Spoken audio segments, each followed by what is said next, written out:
Greetings, everybody. This is StephenGray, and you are probably aware that you are watching the StephenGray Vision YouTube channel or listening to this on anchor.fm or one of the sites that Anchor automatically sends things out to. The purpose of these, you may know or you may not know by now, is to share information and inspiration on consciousness transformation, a needed, even the word needed needs a capital letter, a concern on this planet right now. And because the field that I've been primarily involved in is what you might call psychedelics or entheogens, where there's a focus on how psychedelics are the perhaps primary or most powerful tool available to us. But it's really about consciousness change for a planet in dire need. And so because of that, I've been interviewing people that I've met primarily through the Spirit Plant Medicine Conference, but also just people I've come across in the field. And I'm delighted to bring one of those people to you today. She's a force of nature in this field, I would say, and her name is Dr. Julie Holland. And in this case, doctor refers to MD, not naturopathic doctor, as often people are calling themselves these days. She's a psychiatrist specializing in psychopharmacology with a private practice in New York City. Among her many accomplishments, she's written and edited several important and popular books, including the New York Times bestseller Moody Bitches, as well as The Pot Book, Ecstasy, the Complete Guide, and her very recent, I think, pretty recent anyway, Good Chemistry, The Science of Connection from Soul to Psychedelics, which will be the springboard for much of our interview today. And in fact, I have it right here. Whoops, I'll try it this side. Yes, I don't want to do a Trump on you there and hold it upside down or something. So, welcome, Julie. Thanks for having me, Stephen. Delighted to. So I have read this book and thoroughly enjoyed it. In fact, for me, it just kept getting better as I went deeper into it. There were a few things that I didn't feel were directly relevant to me, but you certainly covered a lot of ground. And then the last, I don't know, third or so, just everything just seemed like it was, highly apropos to all the work that I'm interested in as you go into the different substances. So basically what I'm going to do, I actually have way too many questions for an hour here. Can I say pass if there's anything I don't want to answer? Of course. Absolutely, yeah. Good. There's nothing that isn't in the book, but if you don't want to talk about it, then, I mean, I know your other work too. I've read the Pot Book and the Ecstasy book, well, those two in particular. But, because this one's fresh on my mind, I've got a whole bunch of questions. And they're genuine curiosity questions, really. So, having said that, yes. Let's skip the shallow end of the pool and just dive right into the deep end. So I'm going to ask you, this is a quote from you in the book. "We are collectively suffering from a spiritual crisis." Could you please, I know that's a big question, but could you talk about it in the book? Could you please elaborate? Yes. Sure. How so? How so? Well, I think it bears mentioning that this entire book was constructed before the novel Coronavirus. So I thought we were already in a spiritual crisis before. It seems like things have only gotten more dire in the months since this is published. But the real just one of the problems that I sort of lay out in Good Chemistry is how disconnected we are. That we are disconnected from our own bodies, and we are disconnected from the present moment. We're disconnected from other people, from our families, from our lineage, our elders, from the native populations who were here before us. We're disconnected from nature. And all these disconnections create a tremendous amount of unease and anxiety and depression and agitation and sort of meaninglessness. A lot of us are sort of searching for something, searching for meaning, or just filling the holes, plugging the holes with substances, with alcohol and other drugs, or with behaviors, with buying things, with spending a lot of time looking at porn or looking at social media. This to me is all sort of a crisis of sort of emptiness, like a spiritual emptiness. And one of the reasons that I wrote Good Chemistry is that I think a lot of my patients are really, they're looking for meaning, they're looking to fill the emptiness. And for me, it comes back over and over to connecting, connecting with yourself, connecting with your environment, connecting with nature, connecting with the cosmos, that if you feel connected, you will feel better. And some of that connection really engenders good chemistry. And then there's certain chemistry that engenders connection. And that's really what the book is about primarily. Wonderful, yes, and I picked that up a lot throughout the book. This is not on my list of questions, but it just occurred to me that I wish I'd remembered the name of this book. You've probably read it. It was about a guy who talked about how he suffered from a lot of depression up till about the age of 29 or 30 or so, and he sort of really dove into what the SSRI and so on were doing, and how dubious the research on there. And then he talked a lot about in that book. I don't know if you. Yeah, I mean, well, if you're talking about Lost Connections, He Johann talked a lot about Hari. it. That might have been Yeah. was that the title of the book? Something I like think Lost I think Connections? Lost Connections Yeah, was the yeah. title of that book. Yes. Yeah. Anyway, yeah. So, going even slightly further into the deep end, or maybe I could say more in line with the mission, so to speak, of the more particular aspect of the mission of this YouTube channel, I'm going to ask you what happens in the brain when you take a psychedelic that potentiates healing and spiritual experiences. Well, in Good Chemistry, I talk about quite a few different psychedelics. And while I appreciate that the classic psychedelics really only include LSD and psilocybin, when I talk about psychedelics, I am including cannabis and also MDMA. So I understand that maybe chemically they don't exactly fit in, but I think what I'm looking at are substances that people can avail themselves of that can help them feel connected themselves, to other people, to nature, to the cosmos. So I talk about these drugs, cannabis and MDMA and psychedelics. I talk a bit about ayahuasca, touch a bit on ibogaine. I think I mentioned 5-MeO-DMT. I try to include and have as big an umbrella as I can. So if you want to know what happens in the brain, each of these things works a little bit differently. So it's not like a quick question to answer. But a few of the things that they have in common, I mean, the main thing that they have in common that ties them all together is that oxytocin is involved. When we are altered, I mean, it's particularly with MDMA that enhances oxytocin, but even with classical psychedelics, the 5-HT2A receptor, which is sort of what we think of as the psychedelic receptor, right? That DMT and psilocybin and LSD, they all affect the 5-HT2A receptor. But it turns out that when that receptor is sort of extremely stimulated, it forms a bonding pair with another receptor, which is the oxytocin receptor. So it turns out that 5-HT2A and oxytocin dimerize. These two receptors become one, and there ends up being crosstalk between the serotonergic system and the oxytocin system because of this dimerization. And this also happens with cannabis, that the cannabinoid receptor and the oxytocin, let me back up. One of the ways that oxytocin makes us feel good is via the endocannabinoid system. One of the things that makes social interaction feel good is the endocannabinoid system, and that is how oxytocin and cannabis are combined.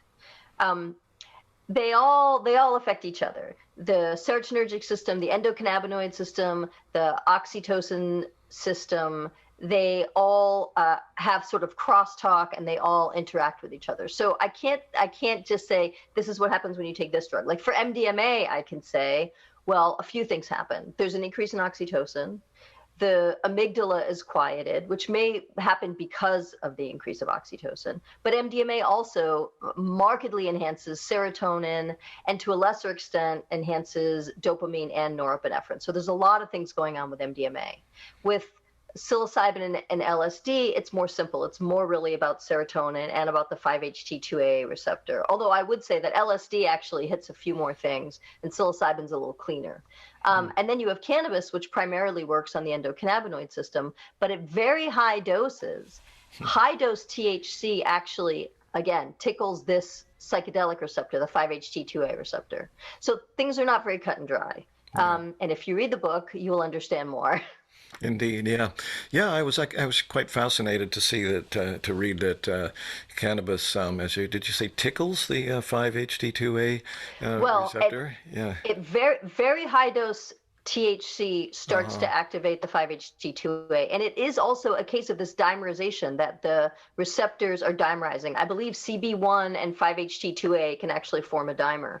So this idea of receptors dimerizing and different neurotransmitter systems sort of having crosstalk is very exciting to me. I didn't know very much about it. I don't go into tremendous depth in the book about it, but I just mention, like, this is a thing, and we need to start thinking about this. It's very rarely, I mean, people really want it to be like, this drug increases this neurotransmitter, but it's never really that simple. And then the other thing with oxytocin that makes it complicated, I think a lot of people have this sense that a hormone or a neurotransmitter will make you behave a certain way, right? Like, if I inject you with testosterone, you'll, maybe get horny or aggressive or something. But the truth is that if you are presented with an attractive sexual partner, your testosterone will go up all on its own. That our chemistry responds to our environment. So we can manipulate our chemistry through our environment, or we can manipulate our chemistry by taking drugs that might change our behavior. You could tackle it either way. So with oxytocin, just somebody looking into your eyes, speaking to you in a gentle manner, or maybe they're touching your hand, and you sort of are getting more connected with them, you're trusting them, you're bonding with them.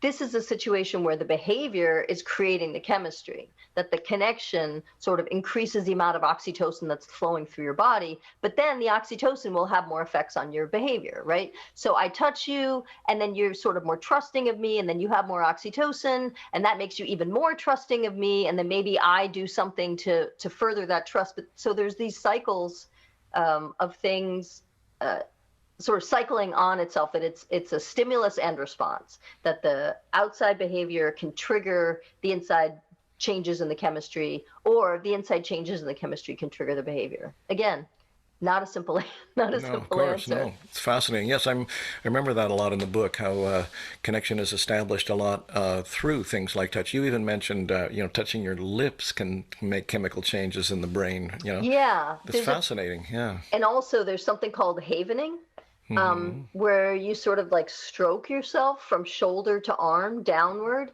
And while you're doing this downward stroking of your upper arms, you can say things to yourself like, I am cared for, I am safe, I am loved. And that can help to put you in the parasympathetic state, which, as you would learn if you read good chemistry, the parasympathetic state is where we want to be.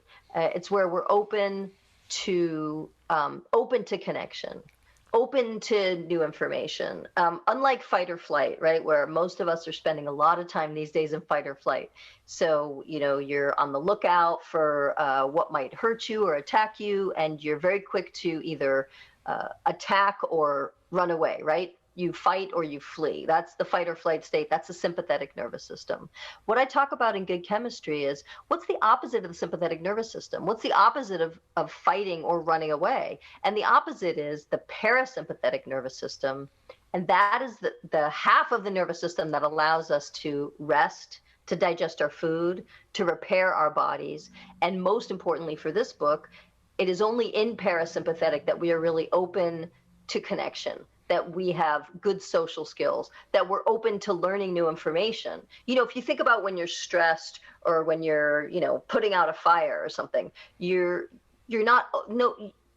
can't really like have a chat with somebody or be social or ask somebody a question about how to do it. You're just doing that thing. You're kind of closed down to input, right? But when you're in the parasympathetic, you're open to input. And so instead of fighting or fleeing, we're staying and connecting.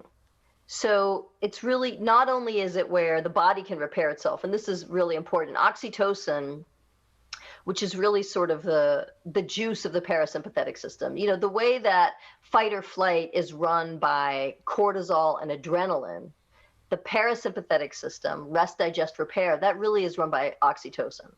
And oxytocin is not only does it help us to repair social connections, it helps us to repair our bodies. It helps with wound healing. I mean, it's a utility player. You know, it's a neurotransmitter and a hormone. It's involved in mother-child bonding. It's involved in nursing, childbirth, orgasm, body repair, wound healing, and then very important to me is neuroplasticity. So I really try to explain neuroplasticity in Good Chemistry. This is something, again, that is enabled by oxytocin.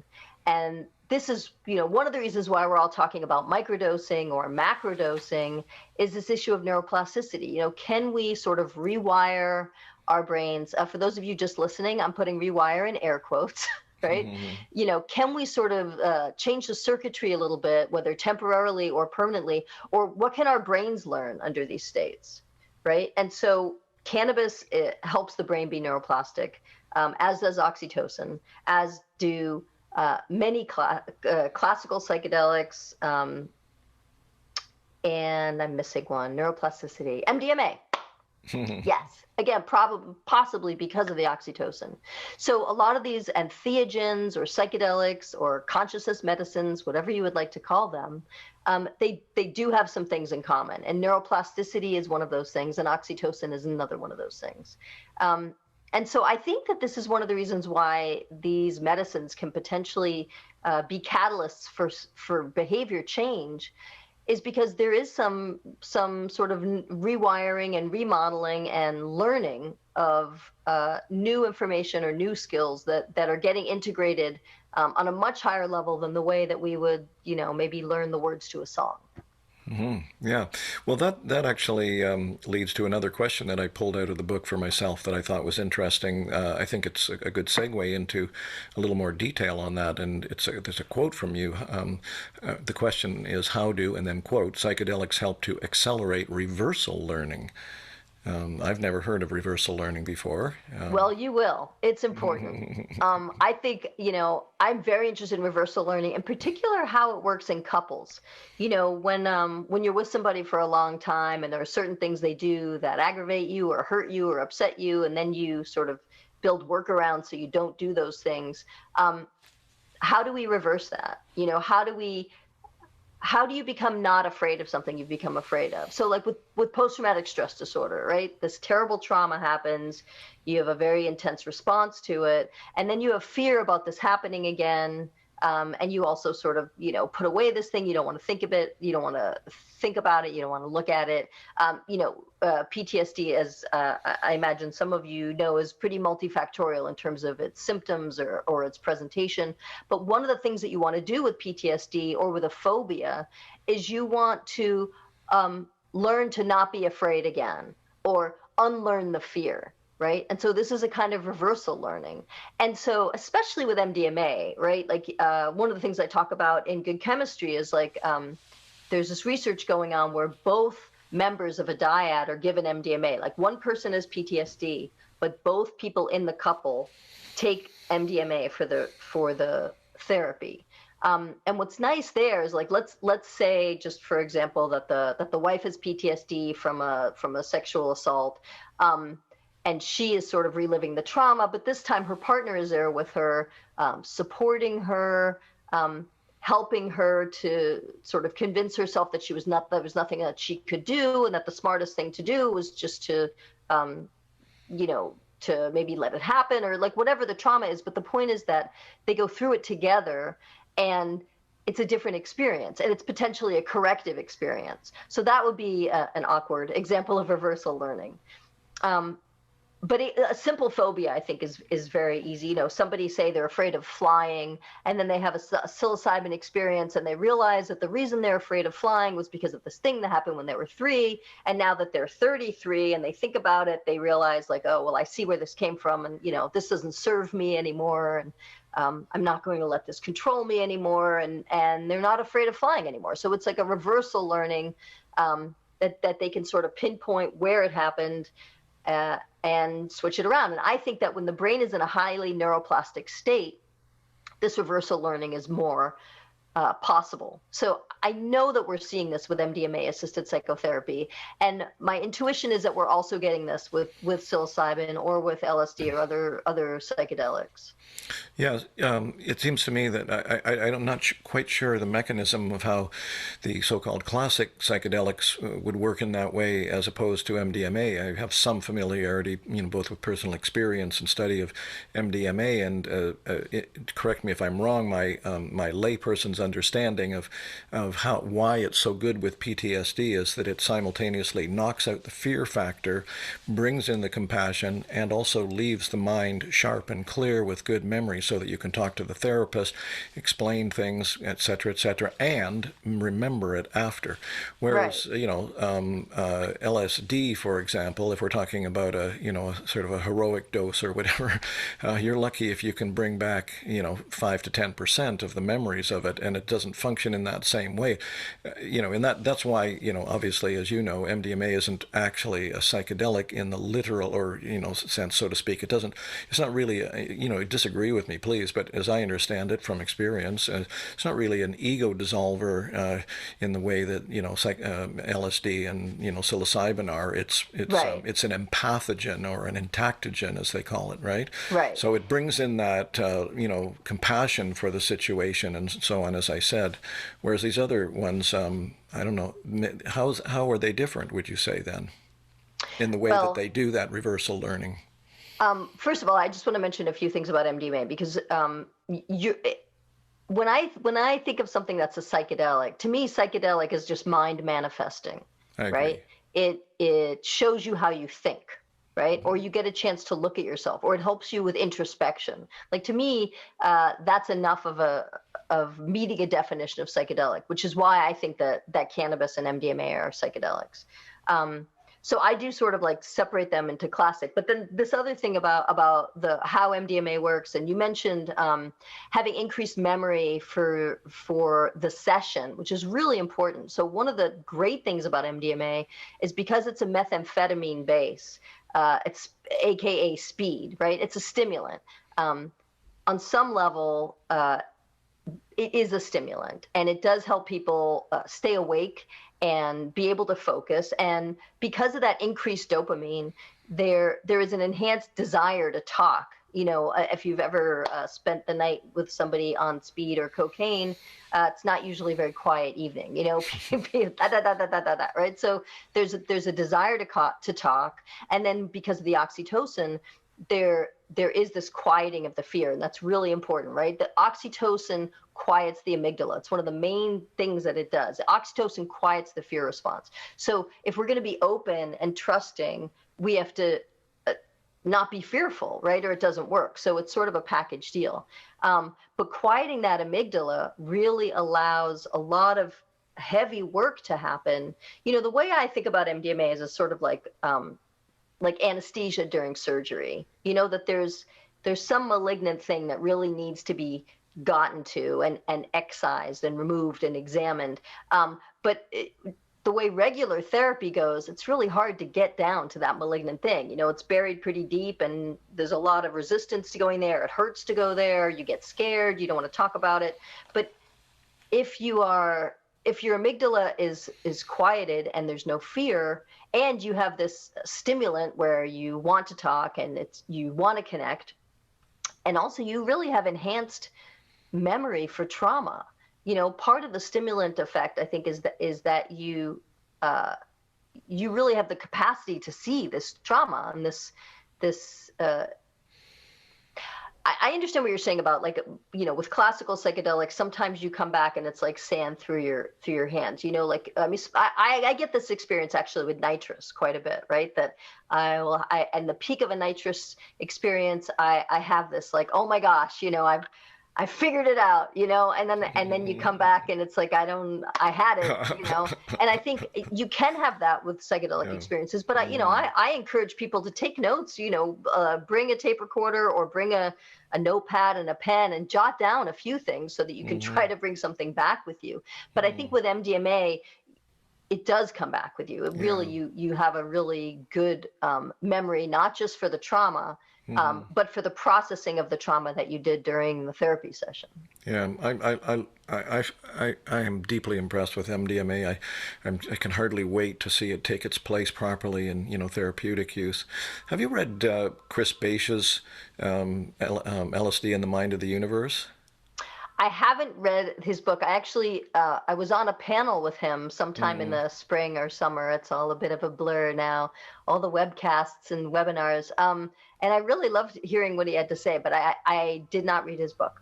Yeah. Anyway, he talks about, rather than trying to take notes during the session, mind you, he was taking very large doses of Right, LSD, five to six right. hundred mics, and he was following what he described as the Stan Grof protocol, where you put the eye shades on and the carefully Hmm. curated playlist, and you have an experienced sitter.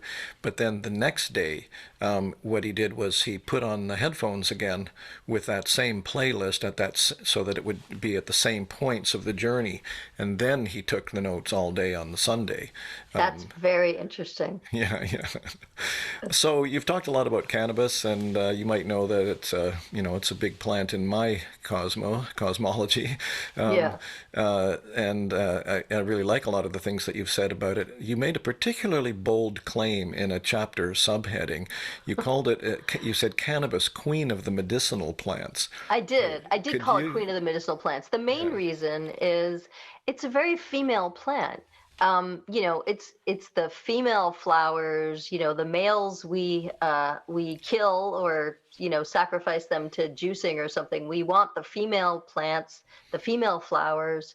So it's just I spent a lot of time in good chemistry talking about sort of the yin and yang of various things and the sort of feminine energy and masculine energy. And to me, cannabis is very yin, and it is a female flower, and so I did call it queen of the medicinal plants. I wouldn't call it king of the medicinal plants, but I also think, and my partner Jeremy, he is also an aficionado, and he wrote a chapter for the pop book, and he wrote a chapter for your book, psychedelics, cannabis spirituality.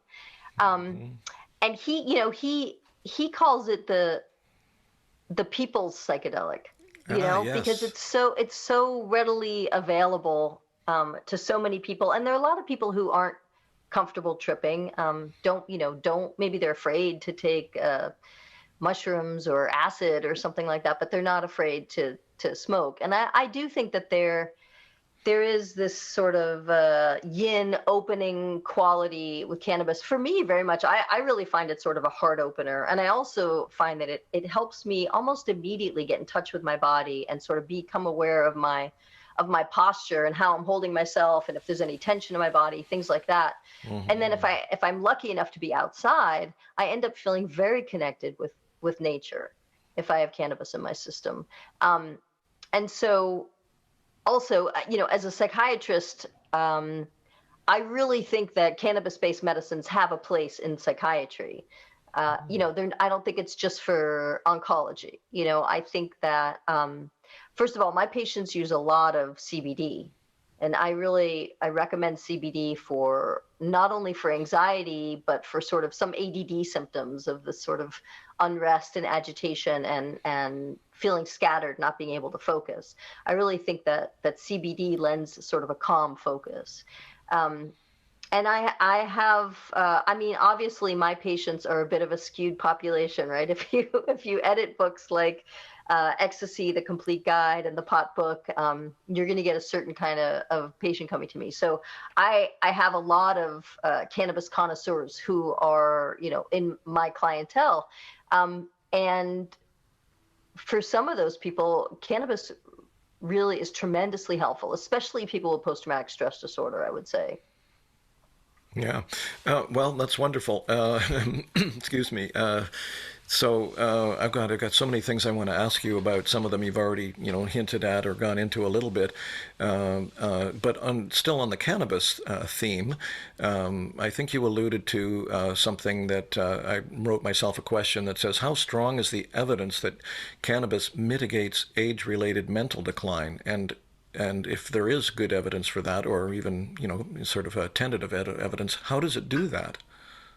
Well, I don't know how much I get into this in Good Chemistry. I definitely wrote about it quite a bit about it in the pot book. But just this idea that cannabis is an anti-inflammatory. Excuse me. And there's a few markers of Alzheimer's, right? There's like an accumulation of plaques and tangles in something called tau protein, and we know that CBD alone or cannabis, like both of these things can help to clear those tau proteins. So first of all, even like just for the fact that it is anti-inflammatory, that means that it can help to prevent some of the cognitive decline that comes with aging that is based on inflammation, right? So the last book that I came out with before Good Chemistry is called Moody Bitches, and it's a tongue-in-cheek title, so don't get too upset. My point was that women are sort of over-pathologized, over-diagnosed, over-medicated. But one of the things there's a whole chapter in Moody Bitches. So I guess I like hyperbole, right? The queen of plant medicine. So I said this section is inflammation, the key to everything. That's the chapter title. And I really lay out how inflammation is at the root of a lot of illnesses that we have, both medical and psychiatric. That if you start to look at the research, obvious things like arthritis and cardiovascular disease are based in inflammation, and cancer is a basis in inflammation.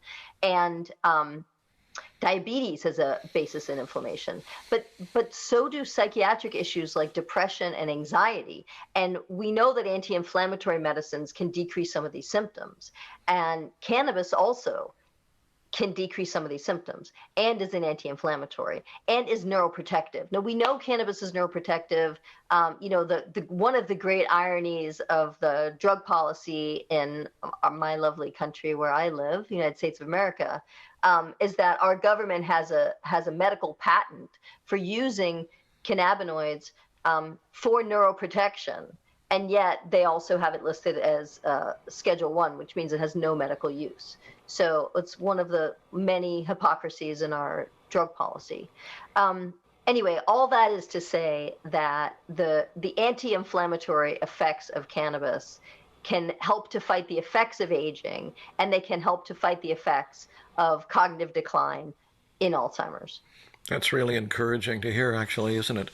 You didn't happen to catch Martin A. Lee's talk at our conference the weekend before last, did you? I definitely did, and I'm always happy to hear Martin and what he has to say. Yeah, well, one of the things that he mentioned in that talk was that cannabis, I think he was talking about not just CBD, but maybe, a combination of CBD and THC, or perhaps CBD as one and then CBD mixed with THC as another, that promote neurogenesis. And that particularly caught my attention because yes, that's, a neurological decline in, I guess, the ways you've been talking about it has a lot to do with age-related mental decline as well, right? And whereas the neurogenesis can be promoted, can help mitigate that, right? Definitely, right. So there's synaptogenesis, which is like an increase of connections between nerve cells, and then there's neurogenesis, which is actually new nerve cells growing. And not only cannabis and CBD can do this, but also psychedelics can do this. In particular, I believe the ayahuasca psychedelics, like if I'm not mistaken, like harmaline, I believe that these can engender neurogenesis also.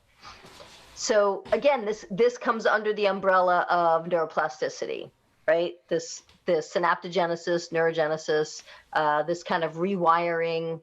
And the only other thing that's worth mentioning, I know you talked a little bit before about ego dissolution, and how MDMA does not cause ego dissolution. So I do talk toward the end of Good Chemistry, I talk about the psychedelics causing ego dissolution and quieting what's called the default mode network. So the default mode network is the circuitry in the brain that if you're not doing anything else, it's going to default back to this. It's kind of like if I have nothing going on, I'll check my email. So like if the brain, the default is this, that if you're not involved in a task, or you're doing multiplication, or you're folding laundry, something spatial, like if you're not doing those things, then your brain kind of goes back to this place that it hangs out and goes in circles. And it's a very self-absorbed, sort of self-obsessed, checking out, like, how am I doing? What did I do yesterday? What am I doing tomorrow? How am I? What is my status? It's like a self-absorbed sort of navel-gazing circuitry, and where habitual pattern and it's totally habitual. Yeah. And so what happens though when you take psychedelics is that whole circuitry quiets down, sort of dissolves, it loses its coherence. And so there are other parts of the brain that aren't usually hanging out together and going around circles together that get a chance to communicate. And this is why for some people, they can hear colors or see music, because there's other parts of the brain that are communicating with themselves that typically wouldn't. And it's a very important piece of the puzzle when you're looking at the mechanism of action of psychedelics, is quieting the default mode network, getting the brain to stop going its usual circles and shake things up and give different, it's almost like a mixer at a conference or something, where like everybody who likes ketchup with their egg sandwiches stay on this side, and everybody else over, and so all of a sudden people have something in common and they're talking, but they weren't talking earlier in the conference. Like you're creating admixtures, and you're giving other connections a chance to be created. And I think that this is part of the neuroplasticity and neurogenesis and synaptogenesis that happens with psychedelics. And hold on, my phone was ringing. Yes. Well, perhaps we could move on anyway, because there's so many other things I want to ask you. I've been going through the, when I took my notes, as I mentioned, I was actually going through the book in order. So, these kinds of questions are coming up for me. You're speaking somewhat non-linearly through the book material, of course, because that's It's just true. how it naturally flows. But so I want to come back to MDMA, if I may, for a minute, because there's this wonderful section in there that I was really impressed with about how MDMA is showing a lot of promise in autistic adults. And I wonder if you could just talk a little bit about how that's working, what's happening with that. Yeah. Well, a few Horizons conferences ago, I remember I was sort of aggravated because we just had this MDMA autism study published, but at the same time there was an MDMA octopus study that got published, and the octopus study got all the clicks and all the love and all the attention, and nobody really paid attention to the autism study. It was really frustrating for me. So it was really important to me that I write about the MDMA autism study in Good Chemistry. And the other big thing that was important to me was just to really feature women in the psychedelic research space. So the irony is that I ended up not only writing quite a bit about the MDMA autism study, but I ended up writing quite a bit about the MDMA octopus study also, because it's Gul Dolan, who's another woman who I really wanted to sort of highlight. So Alicia Danforth is the person who's doing the MDMA autism research, and she's working with Charlie Grove. And I've known Alicia for a really long time, and I don't know, maybe like 15 years ago or something, I gave a talk where I said, I really think MDMA has some potential in treating autism, and I want somebody out here in the audience to do it. Like, I'm busy and I can't, but somebody should. And she heard, and she did. And it was, and lo and behold, as we all sort of assumed, there really are effects on social anxiety in people on the autistic spectrum. And a certain amount perhaps of neuroplasticity and new learning. So it was a fairly small study, and I don't know that they're doing any more studies in this area. I think probably the idea is that once it is FDA approved, you can go ahead and use it in any patient population that you want to. But she's got great stories of people who've really been helped, people on the autistic spectrum who've really been helped with MDMA. And the other area that I said at that time, this is another area that should be studied and somebody should do this, and I'm too busy. That other area is the possibility of using MDMA assisted psychotherapy in people who have schizophrenia. And this is research that has not been done yet. I wrote about it a bit in the ecstasy book because I have been in touch with some people who have schizophrenia who really feel like MDMA was incredibly helpful to them. So this is also research that I really think needs to be done. I'm not in a position to do it, but I'm always encouraging, if anybody out there wants a good project, this is a good research project. Yeah. I know there are at least reputed contraindications between some SSRIs and SNRIs with ayahuasca in particular, perhaps some of the other psychedelics. Are there any contraindications between antipsychotic medicines or whatever and MDMA? Yeah, I think, in a perfect world, if I were designing a study with people with schizophrenia, I would prefer that they are off medicines, that these are people who've chosen to not be on medicines, that they may have symptoms. But if they were on medicines, you'd probably want to taper them off and wash them out. And that is often extremely problematic. And when I was a psychiatric resident at Mount Sinai after med school, I designed a research project with people with schizophrenia, and we had to sort of switch around their meds before we could start the study. And it's hard. People have been on meds for years, coming off. It's really messy. So it would be really tricky. And I would not recommend that people combine their medicines with MDMA. And obviously you can't combine psychiatric medicines with ayahuasca. I mean, this is a really important area now too, because a lot of people are microdosing to try to get off their meds. And we don't really know a lot officially about what the interactions between prescription medicines and, illicit medicines are. There's a few sort of broad strokes. It seems like lithium can really exacerbate a psychedelic experience with LSD or with mushrooms, and this, it's. I'm picking my words very carefully here because this is a landmine. Officially, no medicine should be combined with these drugs. These are really powerful, potentially dangerous medicines. They need to be taken by people who don't have a history of psychosis, who don't have a history of bipolar disorder. They don't have a history of any manic episodes or any kind of psychotic symptoms. And in truth, in a perfect world, even your family members wouldn't have a history of mania or psychosis. So in the research, when we screen people out, when somebody gets run through a study with MDMA assisted therapy or psilocybin assisted therapy, we make sure that there's no history of psychosis in them or even their first degree relatives, so family members. So this question you're asking, it's like, it can go in a lot of different directions. The most problematic thing that we know for sure is that because ayahuasca has an MAO inhibitor within it, that SSRIs and ayahuasca are extremely dangerous to mix, that stimulants in ayahuasca are very dangerous to mix, and even things like cough syrup, dextromethorphan, is dangerous to mix. And also dextromethorphan is dangerous to mix with MDMA. And MAOIs are dangerous to mix with MDMA. Luckily, very few people are taking prescription MAOIs these days, so that at least makes it a little bit easier. But we know that people on antidepressants are microdosing in order to get off their antidepressants. So we know that some people are mixing psilocybin or LSD with prescription antidepressants.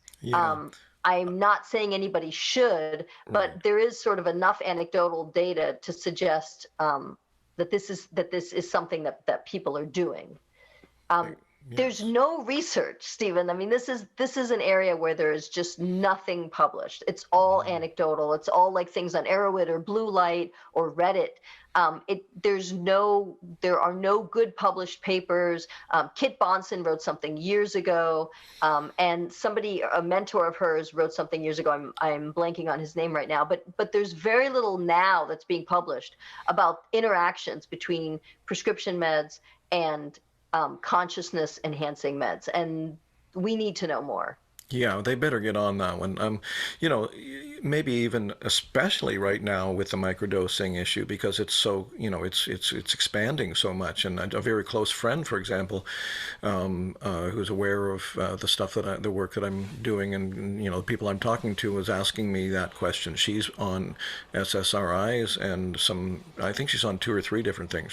She started these things 20 years ago, 25, 30 years ago for Right. depression, and she's completely stable. She's a very sensible, intelligent person, Right. but she just wants to get off them. But she's concerned that even at the microdose level, I mean, you're talking about psilocybin microdosing, would there be problems? If she's doing them sort of overlap conjunction as she goes down on the dosage of these others. Yeah. Yeah.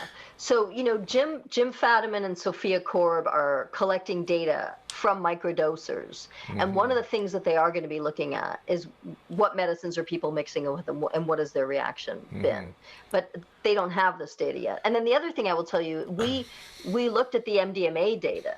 We took all the people in the studies who had been given MDMA, and we separated them out into people who had to come off SSRIs before the study and people who weren't on SSRIs before the study. And this data is going to be published soon. It just was accepted for publication. But it looks like people who've been on SSRIs before and did the taper and washout before MDMA didn't do as well and didn't have as robust a response as the people who weren't on SSRIs. And my fear is, what I hope is just that people weren't off it long enough and they just need more time for their receptors to sort of normalize. But my fear is that people who've been on SSRIs for decades may always have a muted response to MDMA. I hope that that's not true. It will be very, very sad if the people who've been taking the same meds for decades and never got off their antidepressants, and now they can't avail themselves of MDMA-assisted psychotherapy. That will be pretty terrible. But anyway, this is a question that is coming up all the time for me. I get emails and questions about this all the time, and I can't really give anybody, solid medical advice because it doesn't rest on any sort of published papers. Yeah, this is what I'm hearing too. So before we run out of time, there are a few other subjects in this book that I thought were really important for people to hear about. And so I'm going to skip the question about the octopi on MDMA. Thank you. Although, it's all in the book if you want to read about it. Yeah. Have you, by the way, not to get into a discussion about this, but have you seen this film, My Octopus Teacher? Absolutely. Oh, yeah. It's lovely. Yeah. Yeah. So here's a couple of other ones that I really wanted to ask you to elaborate on. And obviously, every single human being is going to die at some point. And you talk in the book. I've heard that. Yeah.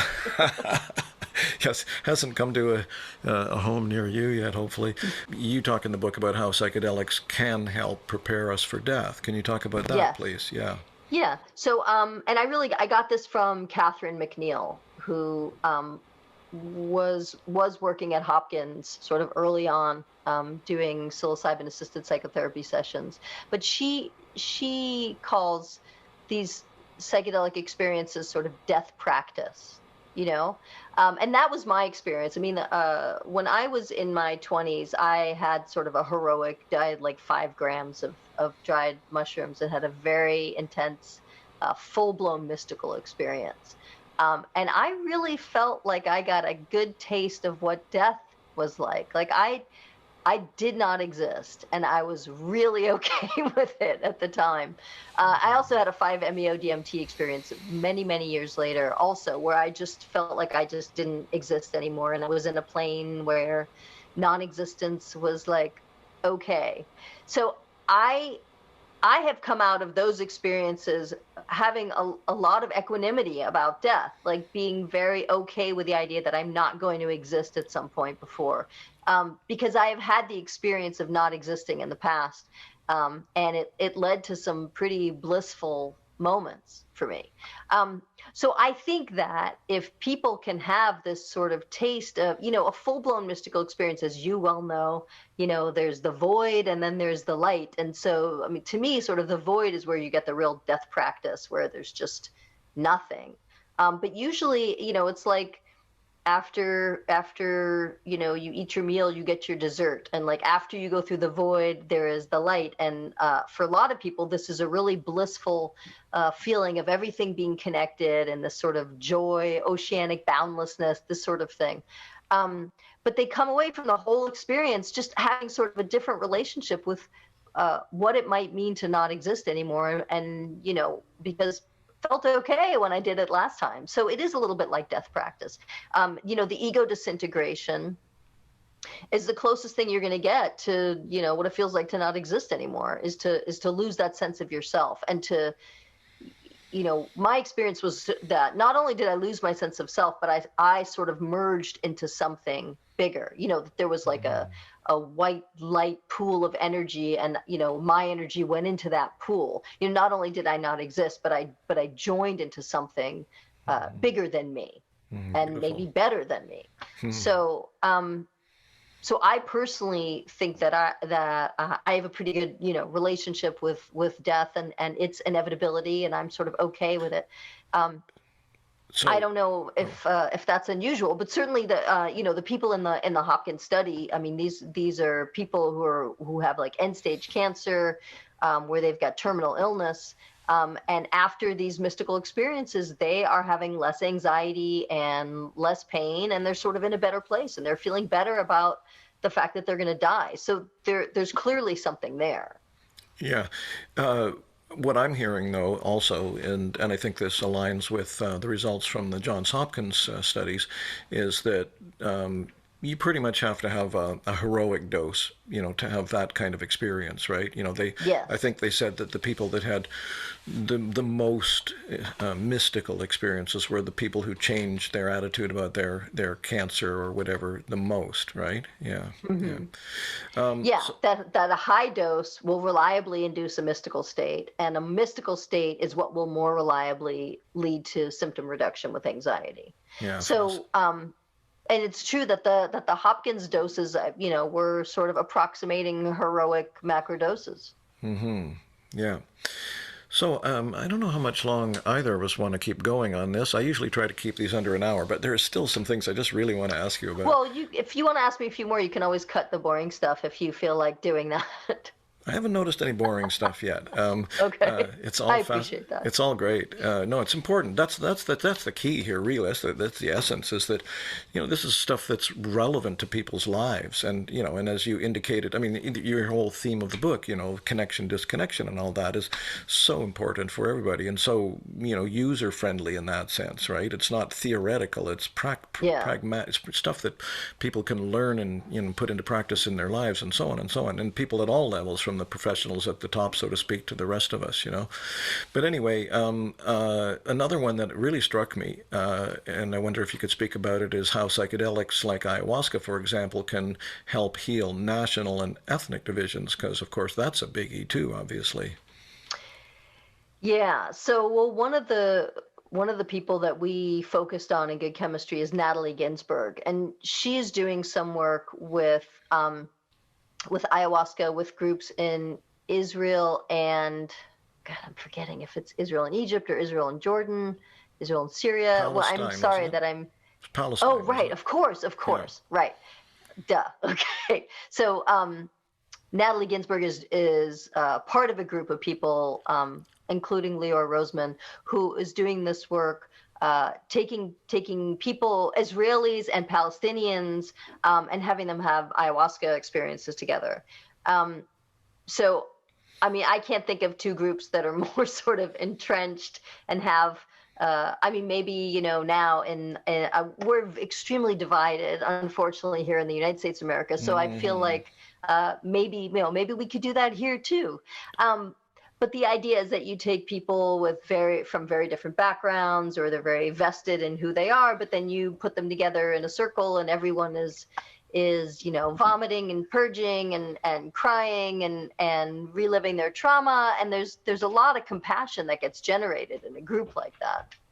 So, but I also just I think that a lot of what's causing the division in our countries is that there are people doing the dividing, and there are algorithms doing the dividing, and I guess I just see that the potential for like psychedelic medicine, or this sort of consciousness medicine, that these are potentially disruptive technologies that can help to disrupt some of the division, and that can, instead of sowing division, it can sow connection. And a lot of that just comes through compassion. That just like me, that person doesn't want to suffer, and just like me, that person doesn't want to lose their loved ones. And it doesn't matter that they voted for this person, I voted for that person. Like on a more basic level, we can find things that we agree in. I mean, even I have a neighbor who's a runner, and he's complaining about his knees. And I was like, oh yeah, my knees are really bad. I found this really great CBD ointment that I put on before I run, and now my knees don't hurt at all. And I sent my neighbor this CBD ointment, and his politics and mine are diametrically opposed. But where we could come together was like, how great it is that the CBD ointment allows us to run without pain in our knees, and we don't have to talk about politics. We could talk about how, funny it is to get old and get creaky or whatever, but we're bonding. We have something in common now, So I do see, that's an episode, that's an example of like CBD bringing people together. I've seen cannabis bring people together since I was a little girl, I mean, it's kind of like who's hanging outside having a cigarette and can't smoke inside, so you smoke outside, and then all the smokers end up talking, and all those people, they may be addicted to nicotine together, and that's what they have in common, but they end up bonding. So I've certainly seen people share a joint, and maybe they have different political opinions, or they have different ethnicities, or they feel a different way about marginalized people, but they can come together over the fact that they both like to get high. So I do feel like all of these consciousness expanding medicines do have the capacity, not just to help us connect with ourselves and our partners and nature and the cosmos, but I have a whole chapter just on, connecting as a community and how we can do that. And some of it happens through music and through dance and through shared experiences, but drugs can sometimes be a shortcut to those shared experiences and music and dance. Absolutely, yeah, absolutely, and there's something almost I don't know, what would you say, eternally archetypal about sharing a pipe kind of idea, like native people have done for millennia and so on, and so sharing a joint is a very connecting thing to do that way. So I have two more things I want to ask you about, if I may, because I think they're both important, and one of them is, let's put them in this order, and this other one would be a good way to end, I think. You've talked a little bit about, and as you know, Julie, that integration is a huge issue in working with psychedelics. Yes. And could you say something about what you consider to be what you might call best practices for integrating, especially powerful psychedelic session work? Well, in a perfect world, you have an integration therapist that you work with. If you are having psychedelic experiences on your own, you definitely need to work with an integration therapist to learn to sort of walk the talk. You can come away from these experiences with a lot of ideas about how things should be or how you want to be or things like that, but putting it into practice, getting it out of the theoretical and into the practical often requires a whole extra step. And whether you do integration work with peers in some sort of peer support group, or whether you're doing this integration work with a therapist or whoever is administering these consciousness enhancing medicines, but this kind of work has to be done. It's not just about tripping and laughing and then just going on with your life as before. Like, you want to integrate some of the lessons of psychedelics. And often one of the biggest lessons is just how interdependent everything is, how interconnected everything is, how, no man is an island, and that we rely on the earth and the earth relies on us and we rely on each other. And, community is really important. Like all these big lessons that sort of get handed down during a psychedelic experience. But then what are you going to do with that information? How are you going to practically integrate it into your life? So one of the metaphors that I give for integration is sort of like if you're taking big bites out of something, At some point you have to chew, swallow, digest, and poop it out, you know? And like Yeah. psychedelics are kind of like big bites, but like then you Mm-hmm. really have to go home and chew, you know, and Mm-hmm. metabolize. And where do these things go? So it is sort of like metabolizing the information and putting this integration, this information into good use and integrating it into who you are, who you want to be, what you want to do with your life. I mean, all these sort of big issues. So I'm very fortunate to know a lot of therapists who this is their title. This is what they do. They do integration work. Mm-hmm. So I'm able to refer sometimes my patients um, to work with people because they they understand, you know, what you've gone through, what you're going through. You know, you don't have to. There's no stigma, you know, about the fact that you've had a psychedelic experience, or they're not going to lecture you or say, you know, do you know how dangerous that is? I mean, they're just going to help you work with what you figured out. You know, hopefully in a non-judgmental framework. Yeah, absolutely. Yeah, and as I say, it's an extremely important issue, and I don't want to go. I do have one more question, so I don't want to go on with you on this topic for much longer right now. Anyway, but I think there's so much more work to be done on this because a lot of people are, so it's a radically different thing to be doing for people in these so-called modern cultures to go down to Peru and spend a week doing 2 or 3 ayahuasca experiences, or even just one in your local area, and then it's such a radically different inner place to be, and then to come back into a world which people typically come back into, a world where a lot of people around them have no idea about that, and then having to integrate in that. And the other sort of related aspect I've observed, and a lot of other people have observed, I think, is that, there are a lot of people around that have taken, I don't know, 100, 150 ayahuasca journeys, and it really hasn't changed them in any really obvious way, So I think I think the integration is almost more important than the ceremony, than the session in that sense. Yeah. Well, Yeah. and the other thing is that there's a lot of definitions of integration. And in Moody Bitches, I talked a lot about integration, but it was about accepting all the sort of repressed feelings and repressed trauma and integrating that into a whole Mm-hmm. person.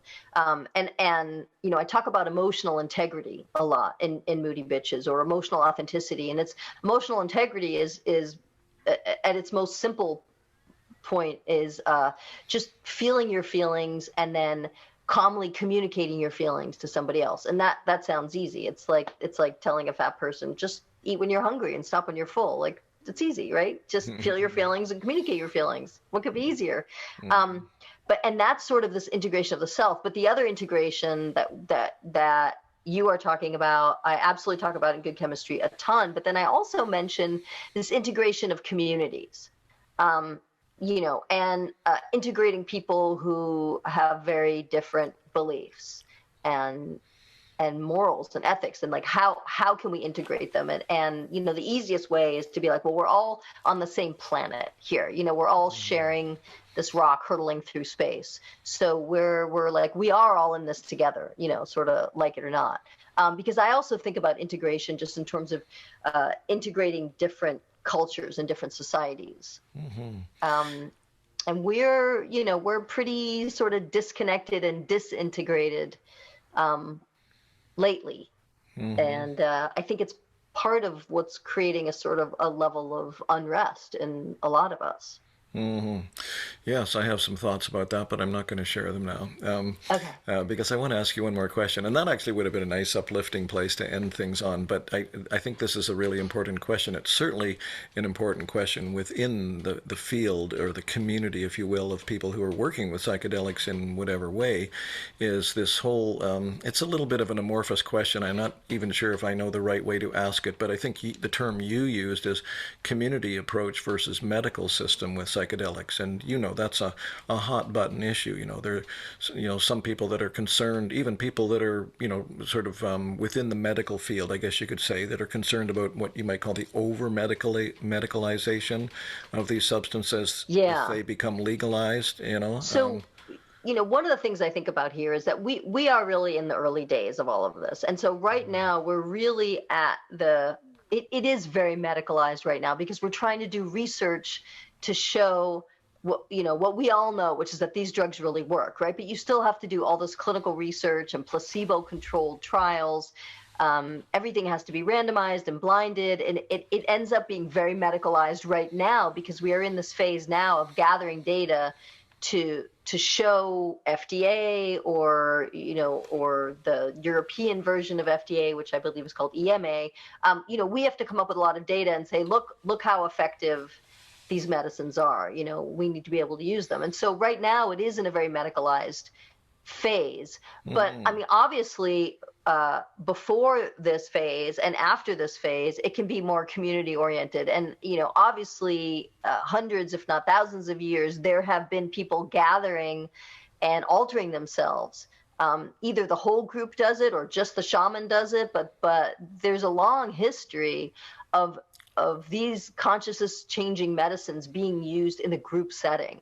And I also think that if you're talking about sort of medical efficacy and efficiency and cost reduction, we're going to end up doing these things in group settings again, right? I mean, the medical model is like 2 clinicians and 1 research subject for 8 hours. That's not practical for anybody, and just in terms of sort of delivering medical care. So I really think that it will end up being group therapy sessions, with maybe 1 leader with 2 helpers or something like that. And a lot of these medicines do really lend themselves to group therapy. But one-on-one is probably going to be more effective and more efficient for those people who have the time and the money to devote to that. But it's a very expensive model. No kidding. Yeah, well, I hadn't really thought of it quite like that way. I think that's a really good perspective to put on it, that we're in a phase, and it's not going to stay like that. So that's great. Right. Yeah. Well, so, do you have kids? Because What's that? If you have kids, it's something really important that you need to tell yourself about the kids. It's like, it's a phase. It's just a phase. Because it's true. A lot of things are phases. And when we start to fight against it, the other person can get really stuck and dug in and like, this is me now, So if you let it be a phase, it's more likely to sort of flow through into something else. Yeah. So that is how I think about it. This is not forever. No, that's an excellent perspective.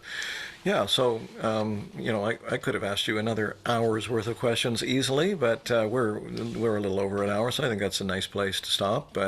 And I just want to thank you for sharing all that. And I want to also make sure that if you want people to check, you said you have 1 website you would like people I have to take a one look at? website that you can get to any number of ways. When I was back in the 90s, if I met somebody at a party and they wanted to get in touch with me, I would just tell them to Google Julie Ecstasy. And it actually still works, that if you just Google Julie Ecstasy, you will find my website very, very easily. It's at drholland.com. It's also naturalmood.com, moodybitches.com, thepopbook.com. It all takes you to the same place. If you want to find Julie Holland, you will find her. I'm very easy to find. That's Absolutely. great. Yeah, well, wonderful. Thanks a lot. All right. Thanks for having me. My honor and pleasure.